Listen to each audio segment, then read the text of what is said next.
Waqt li fl-aħħar ġimgħat mhux biss ir-residenti imma wkoll il-komunità tan-negozju sofrew miqtuf fil-provista tad-dawl, matul il-jum tal-Ħadd tħallit bla dawl fabbrika kruċjali għall-ekonomija ta' pajjiżna, l-ST Microelectronics. Il-kumpanija li timpjega numru kbir ta' ħaddiema u għandha pis qawwi fuq l-esportazzjoni għamlet ġurnata wieqfa mill-produzzjoni, bil-konsegwenza li tilfet mijiet ta' eluf ta' euro. Jirriżulta li d-dawl inqata' l-ewwel darba fis-satejn u nofs tal-ħadd filgħodu u kellhom jintfew il-magni kollha.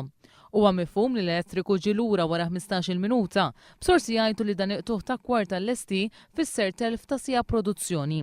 Iżda wara biss 4 sigħat għal ħabta ta' 6 ta' filgħodu id-dawl reġa' mar, bil-ħaddiema kollha ordnati joħorġu barra mis-sezzjonijiet rispettivi tagħhom.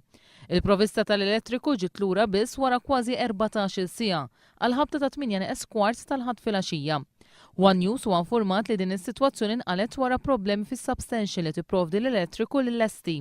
L-Ene Malta qalet lil One News li sabet ħsarat fi 3 cables, 2 ta' 11 kV u wieħed ta' 33 kV fi triq il-Kunsill tal-Ewropa f'Ħalluqa li huma mqabbdin direttament mal-impjant tal-ST f'Ħall-Kirkop. Biex l-ST tkun tista' tħaddem il-produzzjoni kollha tagħha, bil-forsi li tkun hemm provvista mill-power station għaliex il-generators ma jistgħux jiġġeneraw biżżejjed elettriku biex iħaddmu l-makkinarju kollu li għandha din il-kumpanija. Sorsi spjegaw ma' One News li l-produzzjoni trid titlesta fil-ħin għaliex il-kumpaniji barra mixtutna huma marbutin li jirċievu l-prodott fi żmien stipulat. L-istess sorsi qalu li l-waqfin tal-produzzjoni ser tfisser ukoll spiża żejda fuq il-kumpanija, hekk kif din issa trid iddaħħal il-ħaddiema jaħdmu s-sara sabiex taħdem il-produzzjoni li ntilfet.